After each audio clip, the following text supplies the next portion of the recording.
Para celebrar sus 5 años, Gallery Weekend Santiago presenta un ciclo de entrevistas de colección llamado El arte lo dijo primero, una revisión a lo mejor de la escena artística contemporánea. Gallery Weekend Santiago.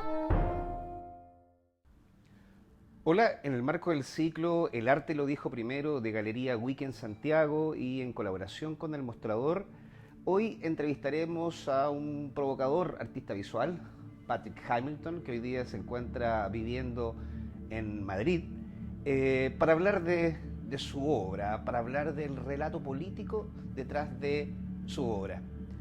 Patrick, hola, bienvenido y muchas gracias por concedernos esta entrevista a través de la tecnología, de la distancia. Hola, ¿qué tal? Muchas gracias.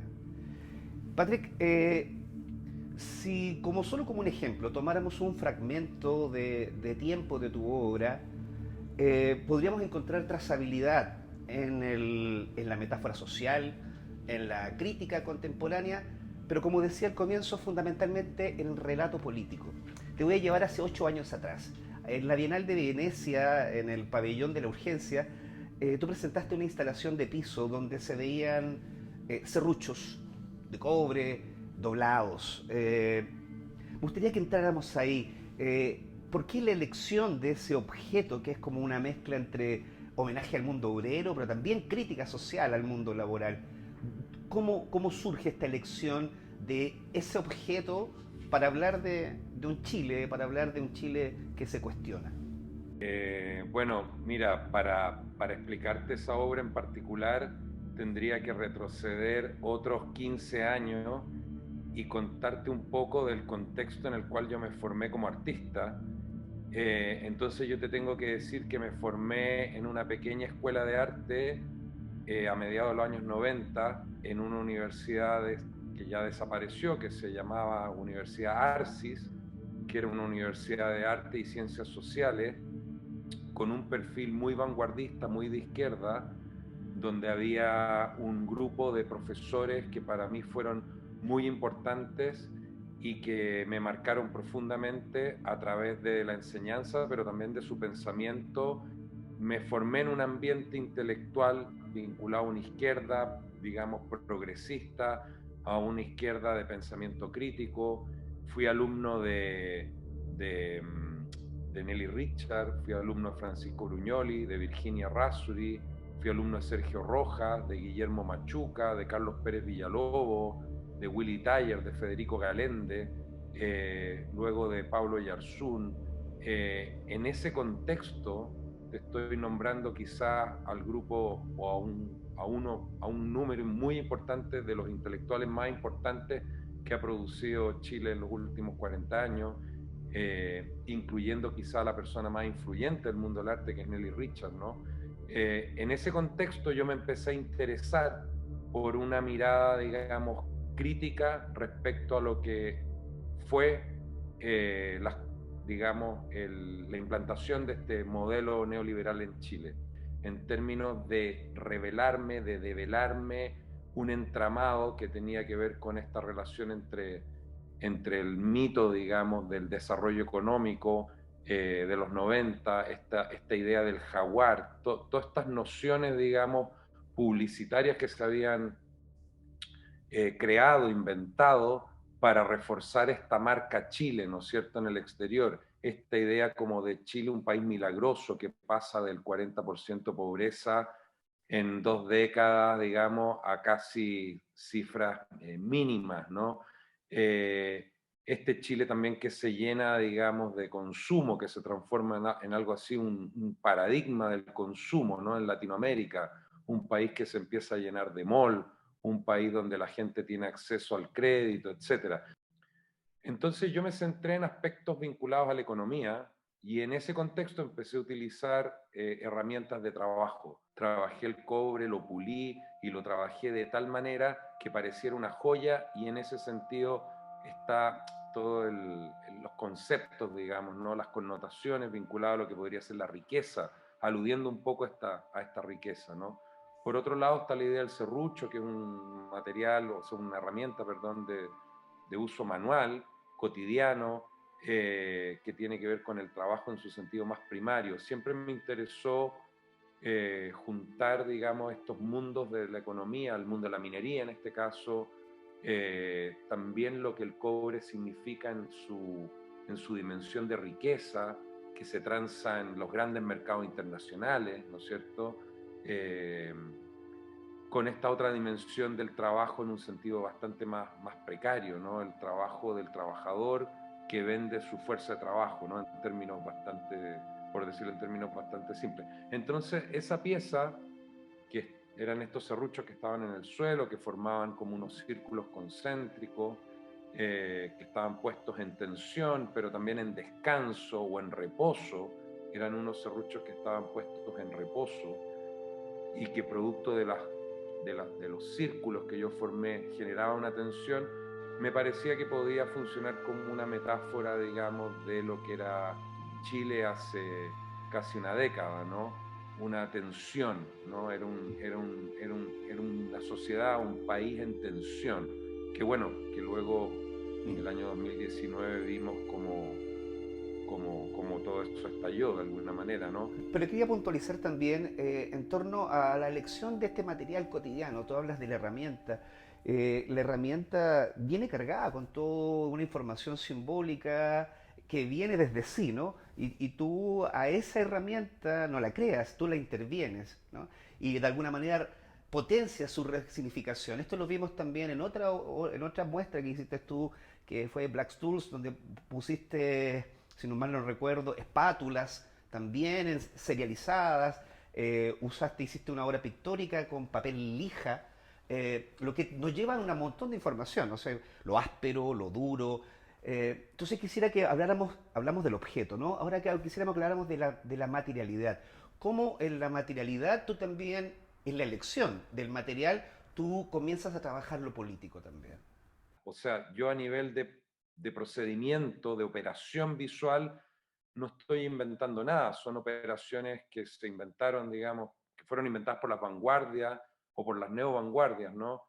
Y yo lo que hago es justamente tomar objetos de la vida cotidiana porque no me haría ningún sentido, si voy a utilizar una máscara de soldar, mandar yo a fabricar una máscara de soldar igual a una máscara cuando lo que yo quiero justamente es alterar, modificar de alguna manera o traducir, ¿no es cierto?, críticamente una realidad ya existente. Entonces, estos objetos que hacen parte de una economía, que tienen un uso y una identidad, a mí me interesa utilizarlos, manipularlos, ¿no es cierto?, de distintas maneras, utilizando distintos recursos, que es lo que he hecho durante los últimos 25 años, pero comportando, arrastrando toda la carga, digamos, simbólica, económica, política y cultural que el objeto ya tiene. Uno puede, a partir de cualquier objeto de la vida cotidiana, si uno va tirando del hilito, extraer, ¿no es cierto?, extraer, por así decir, un relato, una memoria, un discurso. Y a mí lo que me interesa como artista es justamente tomar estos objetos que ya son parte de la realidad, que son parte de un entramado, que son parte de la sociedad, por lo tanto, para justamente mediante estas manipulaciones que hago yo, estas intervenciones, generar un relato, digamos, que a veces es complementario, a veces lo agranda, lo profundiza, a veces lo parodia, no sé, ¿me entiende o no? Ahí hay como figuras retóricas, por así decir, que se pueden aplicar, pero que en el fondo tiene que ver con esta idea de que a mí personalmente no me hace sentido digamos, el reproducir algo, sino que más bien me interesa tomar algo que ya existe y alterarlo y generar en esos gestos que también son gestos de alguna manera económicos, ¿no? Son gestos mínimos. Las herramientas de trabajo que yo uso son herramientas de trabajo baratas. Son, digamos, económicas en todo el sentido de la palabra, y a mí eso me interesa también, me interesa esa economía, esa pobreza. Soy un artista que trabaja en ese sentido con pocos recursos o con recursos bastante limitados, y me interesa esa coherencia entre lo que intento decir, entre lo que intento cuestionar y el no necesitar, por ejemplo, grandes presupuestos para para crear una obra, ¿no? Porque hay muchos artistas que son muy críticos con la sociedad y con la realidad, pero si no tienen 50 millones de pesos en el bolsillo no pueden hacer una obra. Y una de las cosas que aprendí cuando era muy joven, cuando era estudiante de arte, era que uno podía hacer obras con los recursos que tuviera a la mano. Si tus recursos eran un lápiz Bic y un trozo de papel, pues con eso haces una obra. Entonces, bueno, esto también tiene que ver con una mirada que tengo sobre la producción de arte en Chile, que muchas veces los artistas solo producen si tienen un fondart, si tienen un presupuesto.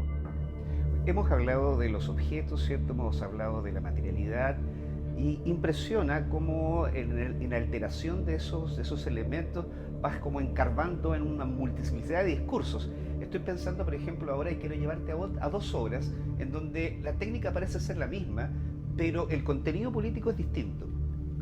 Tú me corriges si me equivoco, pero estoy pensando, por ejemplo, en la obra de la muestra Ultramar, donde tomaste una especie de tren delantero de un tractor Lance, esos tractores que llegaron, digamos, a comienzo. Claro, para un poco también sugerir una desmitificación de la llegada digamos, de la idea de la fantasía del oro cuando llegaron los nazis a América Latina. Y tomaste esa parte de ese tractor y lo expusiste en dorado. Y en otra obra, Progreso, donde hablabas precisamente del exitismo y la desigualdad de Chile, tomaste un tramavolante, un objeto muy cotidiano, y lo bañaste en cobre. Un objeto y le diste un baño. En el primero de ellos uno podría observar una crítica profunda también, precisamente a esta operación de los nazis cuando llegaron a América Latina, de la ambición del chileno, y en la segunda obra uno podría entender también esto, la crítica hacia el exitismo y la desigualdad en Chile. ¿Cómo se produce desde la creación artística usando la misma técnica para producir efectos políticos tan distintos? Eh, Tendría que explicar que esos dos proyectos que hice respecto a estos, llamémosle, mitos del oro nazi en Latinoamérica, sobre este supuesto oro fundido en piezas de interior, en cigüeñales, básicamente de tractores de esta marca Lanza alemana, que habían sido enviados al sur de Chile y Argentina para trabajar la tierra por los colonos alemanes. Y bueno, lo que me fascinó es la idea de este tractor, el viaje de estos tractores. Y el tractor es una herramienta de trabajo, lo que pasa es que tiene otra escala, ¿no es cierto? Hilo. Y bueno, y a la solución que llegué, porque fue un proyecto, la verdad, de investigación, muy entretenido, tenía toda una parte que era casi como de periodismo de investigación, digamos, ¿no? Donde yo hice un seguimiento, hice viajes físicos, hice seguimiento por internet, hice seguimiento, digamos, a través de libros, documentales, o sea, un trabajo de investigación en el más amplio sentido de la palabra. Y como resultado, lo que hice, lo que se me ocurrió hacer, fue contar esta historia a través de traducciones objetuales y visuales, ¿no? De todo el material que yo había encontrado, hice una selección, una edición y lo traduje. Y se me ocurrió que la mejor forma de traducirlo era utilizando dos materiales o dos materialidades, el pan de oro o el pigmento de oro y la grasa del tractor, de la maquinaria, ¿no? Y con esos dos elementos hice dibujos, hice fotografías intervenidas y también hice este cigüeñal, que fue un cigüeñal que encontré en una desarmaduría de tractores, donde precisamente habían habido de estos tractores Lance que se habían vendido o desarmado para vender por pieza. Y lo que se me ocurrió fue darle un baño de oro, pero en verdad es una ficción, es una mentira. Y en el caso de la otra pieza que mencionas, se me olvidó cuál es. El travovolante dorado en el marco de la exposición Progreso. Claro, ese trabajo, que también son esculturas, pertenecen a una serie, digamos, de obras donde yo utilizo el cobre y utilizo, digamos, elementos de protección de la propiedad privada, por así decir. No tengo también una serie de trabajos con estas puntas o estas protecciones de muro, ¿no? Que se utilizan en Chile. Son un diseño muy popular en Chile, pero que no existe en ninguna otra parte. En otras partes existen otro tipo de formas de proteger los muros. Son estas barras de 1 metro que se atornillan y son bastante bonitas en un cierto punto, son como estéticas, tienen unos nombres también bastante curiosos. Bueno, son elementos, digamos, que se utilizan para proteger la propiedad privada, así, de plano, ¿no? Para dividir, ¿no? El cobre como esta metáfora de la riqueza, pero también como una Hay una metáfora. crítica ahí a la imagen de Chile, de manera potente, ¿no? O sea, bueno, lo que pasa es que siempre me ha parecido Chile como un país de cartón, como un país inventado, digamos, como si fuera algo así como que nos creímos, digamos, una narrativa, digamos, porque al final esta filosofía de la libertad y del mercado y del consumo nos sedujo a todos, po. Si en Chile, que levante la mano quien pueda decir que es 100% no neoliberal. O sea, todos tenemos un componente, casi diría yo, genético de neoliberalismo porque los Chicago Boys lo hicieron muy bien en Chile, lo hicieron extraordinariamente bien y nos metieron en el ADN de nuestras costumbres y de nuestra forma de vida, una forma de ser, digamos, bueno, que es una construcción, que es una construcción, ¿no es cierto? Así como el socialismo es una construcción, también este capitalismo neoliberal que imperaba en Chile es una construcción. Y esa construcción supone, digamos, una serie de recursos, digamos, para hacer verosímil la construcción.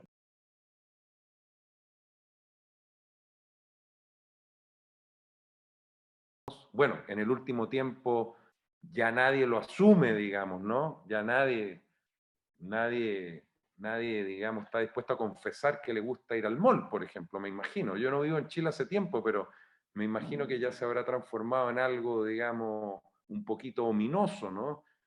Algo de eso. Pero, Algo de eso. ¿ah? Persiste, ¿No? persiste todavía. Hay algo de eso, pero persiste No, todavía. pero me refiero a que, Sí, a que, a que me ha interesado esta sí. construcción, porque la verdad es que la dictadura de Pinochet fue un hecho, digamos, orquestado, digamos, todos lo sabemos, ¿no es cierto?, para detener el comunismo, para detener el avance del socialismo, que se estaba colando desde Chile, ¿no es cierto?, ya tenían Cuba ahí al lado, y bueno, lo que hicieron fue un reseteo brutal. Hay una frase de Milton Friedman que es muy, digamos, elocuente, dice: Chile es el primer país en el mundo donde un avance certero hacia el comunismo es torcido en 180 grados y se transforma en un avance hacia el libre mercado. O sea, y eso fue lo que pasó en Chile. Entonces, ese reseteo que tuvo que ver con la economía, por supuesto, que tuvo que ver con la política, por supuesto, tuvo mucho más que ver también y de manera mucho más profunda en lo cultural. Yo sé que ahora está de moda lo colectivo, pero Chile es un país muy individualista y uno lo ve cuando conduce en la calle, en todas partes. Yo vivo en un país que es mucho más socialista, que se llama España, y uno se da cuenta de la diferencia. Un país donde lo público es ultra valorado, donde hasta el tipo con más dinero valora lo público. No sé si me explico, o sea, se valora lo público. Lo que nos acabas de mencionar, al menos hablaste de 4 conceptos que nos llevan a hablar a una de tus más recientes obras. Hablaste de muro, hablaste de construcción, hablaste del modelo neoliberal, hablaste de Friedman, y eso nos lleva a El ladrillo, ¿no? Una de las obras, de las últimas obras que has trabajado. Esa obra, hay una síntesis en el título, que es ladrillo, que te evoca muchas cosas. O sea, hay una síntesis muy clara. Mercado, democracia, libertad son las palabras, digamos, que se combinan, digamos, en esta retórica neoliberal para explicarnos, digamos, de que el Estado es lo peor, ¿no es cierto? Y fue el año 2018 que empecé a trabajar un proyecto que yo lo denominé The Chicago Boys Project, en inglés, el proyecto de los Chicago Boys, ¿no es cierto? Fue digamos, una intervención bastante radical sobre lo que fue, digamos, la sociedad, ¿no es cierto?, la sociedad chilena, en los aspectos económicos, pero también quiero enfatizar en los políticos y en los culturales. Lo que pasó con el ladrillo es que, bueno, lo descargué de internet, porque estaba en internet, me lo leí, leer todos estos libros de economía, que he leído varios, digamos. Bueno, el tema con el ladrillo es que me pareció un libro fascinante porque tiene un prólogo donde dice y expresa, digamos, por qué el socialismo es nefasto. Y luego viene todo este recetario, digamos, de medidas para contrarrestar estas ideas nefastas del socialismo, ¿no es cierto? Porque era un informe económico, en verdad no era un libro, no, nunca fue pensado para ser publicado, sino que era un informe. La anécdota cuenta que, que el aparato, el mimeógrafo se fundió de tanto sacar copias, pero bueno, yo tengo una aquí, que se las puedo mostrar ahora, que tuve la suerte de que un amigo mío muy querido me consiguiera, digamos. Y esta es una fotocopia a la fotocopia, por así decirlo, ¿no? Y son las páginas, digamos, del ladrillo original, ¿no? Y el ladrillo, le pusieron el ladrillo porque eran 4 centímetros, digamos, de cuerpo, ¿no? El ladrillo como un objeto pesado en el fondo, ¿no? Ese libro es un ladrillo, que es una expresión muy chilena. Acá en España no se usa. Y bueno, y en esa obra incorporé 160 archivos, digamos, que cuentan algo así como esta pequeña historia del neoliberalismo o esta arqueología del neoliberalismo desde el nacimiento del concepto que te estoy comentando y que presenté en el Museo Reina Sofía y que ahora mismo se está presentando ahí en Chile en un lugar llamado Il Posto, ¿no? En Vitacura. Bueno, me interesa también el ladrillo como aquel material de trabajo, ¿no es cierto? Este material precario, pobre, que es un módulo que construye, literalmente, ¿no? Construye muros, construye casas, construye edificios, pero no deja de ser un material muy precario que pertenece a este mundo del trabajo, ¿no es cierto? Un material muy barato también. Yo le di también un tono, digamos, visual, utilizando solamente 2 colores, rojo y negro. Ahí los ladrillos estaban pintados justamente con esos 2 colores, que aquí en España se conocen como los colores de la bandera anarcosindicalista. También está esta idea de, con el ladrillo, de no solamente hacer un referente de Chile, ya que hay una connotación más globalizada, una crítica más contemporánea en torno, digamos, al capitalismo a nivel, digamos, más global. Pero también tenemos aquí, no sé si a lo mejor se me ocurre pensar, y creo que te he escuchado hablar también, que hay presencia de referentes, y no solo del mundo artístico, sino también del mundo intelectual, del mundo político, del mundo periodístico. Por ejemplo, la doctrina del shock, ¿no? El libro de Naomi Klein, ¿eh? ¿Sí? Importante, En donde al parecer en tu obra, digamos, tú también incorporas estos referentes. Y esas tres cosas que acabo de mezclarte, las quiero poner ahora en contexto de tu última obra. Una obra que se está exponiendo en España, que tiene que ver con una crítica a- al calentamiento global, al cambio climático, eh, y que se llama Invernadero Rojo. Lo que pasa es que no hay crisis medioambiental sin una crisis previa del modelo de desarrollo que adoptó el mundo en los últimos 40 años, porque la crisis medioambiental se ha ido acelerando conforme el modelo de desarrollo que el mundo, llamémosle así, adoptó. Uno podría decir el G8, no tengo idea, el G7, el G15, no sé, ¿me entiende o no? Los que lideran el mundo, ¿no? Los países desarrollados, los países más ricos, más poderosos, se adoptó una forma, digamos, de desarrollo, que es una forma de desarrollo bueno, que es depredadora con respecto a los recursos naturales, digamos, ¿no? Y una de las consecuencias en las que yo no me había metido para nada, debo confesar, digamos, de esta crisis del modelo de desarrollo, tiene que ver con la crisis medioambiental. Y ahí es donde surgió esta metáfora. Ahora, utilicé los mismos, por así decir, recursos y procedimientos que utilizo siempre. Compré un invernadero, no mandé a fabricar uno nuevo, ni mucho menos, ni traté de reproducir uno, ni me gasté millones de pesos en hacer uno, no, compré un invernadero muy simple, muy barato, muy económico, con un modelo que se llama modelo túnel, que tenía unas dimensiones y lo único que hice fue reemplazar los metacrilatos que son transparentes por unos transparentes pero de color rojo. Punto. Una operación visual muy simple. Lo que pasa es que era una obra que tiene un efecto muy grande a nivel perceptual, digamos, ¿no? Tiene una escala, una dimensión, tú puedes ingresar en ella, se te transforma la mirada, o sea, es una obra que pervierte tu mirada y que requiere de ti una participación que va mucho más allá de una cuestión meramente, por así decir, contemplativa e intelectual. Hay una cuestión en la mirada. Hay una inversión ahí. Hay una inmersión ahí.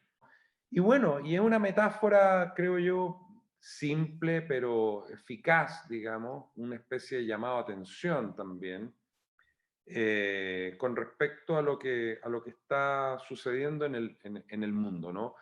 Patrick, creo que ha sido una conversación muy interesante. Yo al menos la he disfrutado muchísimo. Te doy las gracias por habernos concedido esta entrevista a nombre de Galería Weekend Santiago y también en colaboración con el Mostrador.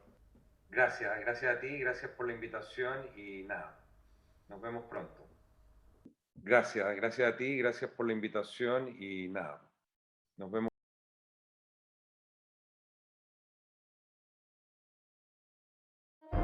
Para celebrar sus 5 años, Gallery Weekend Santiago presenta un ciclo de entrevistas de colección llamado El arte lo dijo primero, una revisión a lo mejor de la escena artística contemporánea. Gallery Weekend Santiago.